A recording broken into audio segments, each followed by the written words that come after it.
wargeys aad baan ii salaamay in badan oo kale diidayni boqor buur madow kale caawa inoo soo baxay hadaba meynaan ogeyn wuu nagu dhex jiray yaa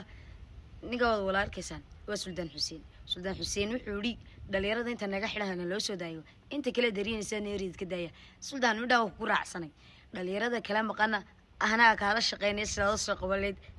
tabashadooda iyo cabashadooda weydiin leed baan ku Suldaan waxaan leeyahay araw ninka lagu daba filanayo Suldaan Xuseen waa ninkii boqor buur madow booskiisa inoo buuxin laabay niilinayo waxaan la hadlayaa kale dhalinyarada yareeyay lahayd waxa la soo qaban waayay dhalinyarada araba calanka buluuga qaatay la soo qaban maaye kuwa xamar u niikiye habar jecliye habar yunis badan marka hore la soo qabto kuwayga markaas wax laga qaban karaya ma fahanteen kuwan waa rag araba waa rag iyo rabbi bale waxba laga bedeli kar maayo dhaxa calan buluuga la qaadanayo abti macaan ما تقولي على بلوغ القاتل ده على بلوغ القاتل كوجو بدنا على بلوغ القاتل أنا وهبرت عليه هبرينس على سواق بتيجي